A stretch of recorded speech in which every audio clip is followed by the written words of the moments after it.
एक गांव में एक बूढ़ी अम्मा रहती थी। उनके 4 बेटे थे, राम, श्याम, मोहन और सोहन।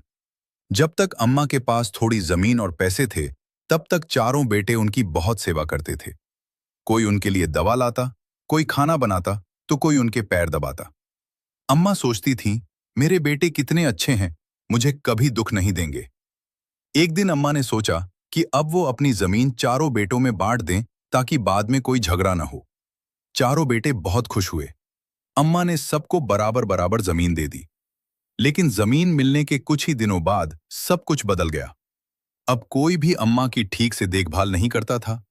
एक बेटा कहता, आज अम्मा मेरे घर मत रहो, दूसरे भाई के घर जाओ। दूसरा बेटा कहता, मेरे पास समय नहीं है अम्मा, तीसरे भाई के पास जाओ। इस तरह बूढ़ी अम्मा हर दिन एक घर से दूसरे घर भटकती रहती थी। एक दिन अम्मा बहुत दुखी होकर मंदिर के बाहर बैठकर रोने लगी।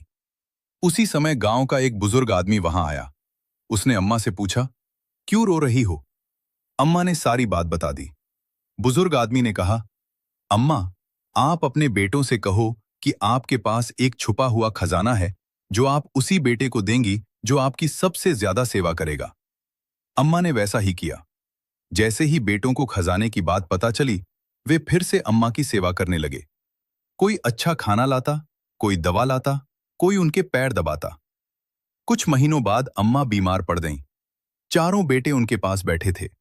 अम्मा ने कहा, जिस खजाने के लिए तुम मेरी सेवा कर रहे थे, वो खजाना कोई सोना चांदी नहीं है। चारों बेटे हैरान हो गए। अम्मा ने मुस्कुराकर कहा, मेरा असली खजाना तुम चारों बेटे हो। अगर तुम एक दूसरे से प्यार करोगे और बड़ों का सम्मान करोगे, तो वही सबसे बड़ा खजाना है। यह सुनकर चारों बेटों को अपनी गलती का एहसास हुआ। वे रोने लगे और अम्मा से माफी मांगी। उस दिन के बाद चारों बेटे मिलजुल कर अपनी अम्मा की सेवा करने लगे। अम्मा की बात सुनकर चारों बेटे बहुत शर्मिंदा हो गए। उन्हें समझ आ गया कि वे खजाने के लालच में अपनी ही मां की सेवा कर रहे थे। राम रोते हुए बोला, अम्मा, हमें माफ कर दो, हमने बहुत बड़ी गलती कर दी। श्याम बोला, हमने कभी सोचा ही नहीं कि आपको कितना दुख होता होगा। मोहन और सोहन भी अम्मा के पैरों में गिरकर रोने लगे। अम्मा ने चारों को प्यार से उठाया और कहा, बेटा, गलती हर इंसान से होती है, लेकिन जो अपनी गलती समझ जाए वही अच्छा इंसान होता है। कुछ दिनों तक सब ठीक चला। चारों बेटे अम्मा की सेवा करने लगे। लेकिन एक दिन फिर से चारों भाइयों के बीच झगड़ा शुरू हो गया। राम बोला, अम्मा मेरे घर में ज्यादा रहती हैं। श्याम बोला, नहीं, मेरे घर में ज्यादा। धीरे झगड़ा इतना बढ़ गया कि चारों भाई आपस में बात करना भी बंद कर दिए। अम्मा ये सब देखकर बहुत दुखी हो गईं। एक दिन उन्होंने चारों बेटों को अपने पास बुलाया। उन्होंने 4 लकड़ियां मंगवाईं। अम्मा ने पहले एक एक लकड़ी सबको दी और कहा, इसे तोड़ो।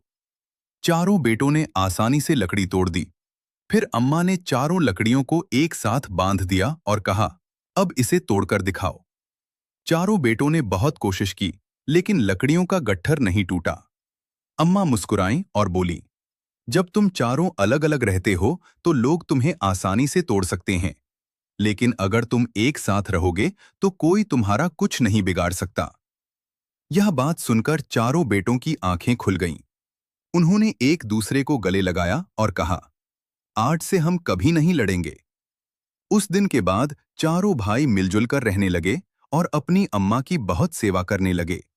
गांव के लोग भी उनकी मिसाल देने लगे। समय बीतता गया। अब चारों बेटे पहले से ज्यादा समझदार हो गए थे।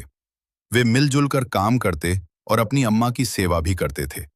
गांव के लोग भी कहते थे, देखो, बूढ़ी अम्मा के बेटे कितने बदल गए हैं। लेकिन एक दिन गांव में एक चालाक आदमी आया। उसका नाम था रघु। रघु बहुत लालची था। उसने सुना कि बूढ़ी अम्मा के पास कभी बहुत जमीन थी और शायद अभी भी उनके पास कोई छुपा हुआ धन हो। रघु ने सोचा, अगर मैं इन चारों भाइयों में फिर से झगड़ा करा दूं, तो मुझे कुछ फायदा मिल सकता है। वो धीरे धीरे चारों भाइयों के पास अलग अलग जाकर बातें करने लगा। पहले वो राम के पास गया और बोला, तुम सबसे बड़े बेटे हो, लेकिन तुम्हें सबसे कम जमीन मिली है। फिर वो श्याम के पास गया और बोला, तुम्हारे भाई तुम्हारी मेहनत का फायदा उठा रहे हैं, इस तरह उसने चारों भाइयों के मन में शक डालना शुरू कर दिया। कुछ दिनों बाद फिर से भाइयों के बीच छोटी छोटी बातों पर बहस होने लगी। बूढ़ी अम्मा ने ये सब देखा तो उन्हें समझ आ गया कि कोई बाहर वाला उनके बेटों को भड़का रहा है।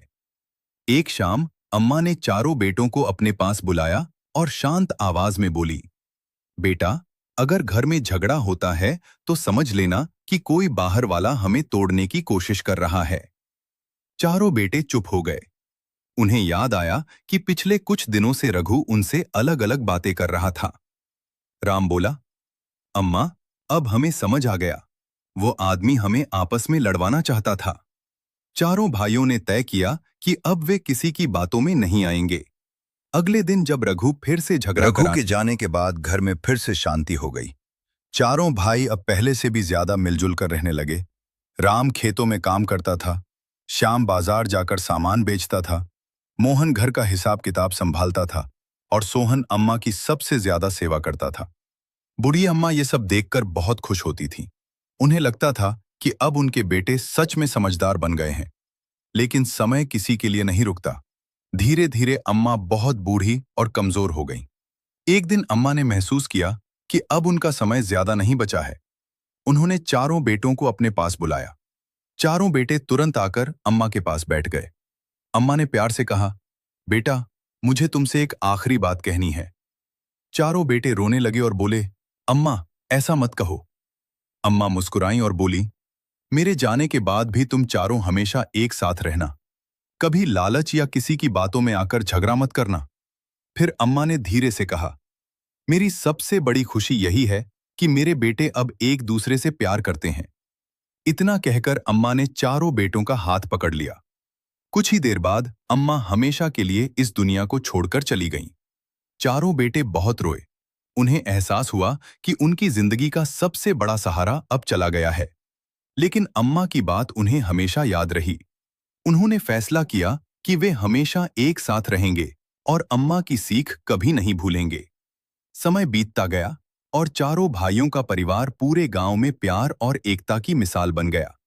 गांव के लोग कहते थे, बूढ़ी अम्मा भले ही इस दुनिया में नहीं है, लेकिन उनकी सीख आज भी उनके बेटों के दिल में जिंदा है।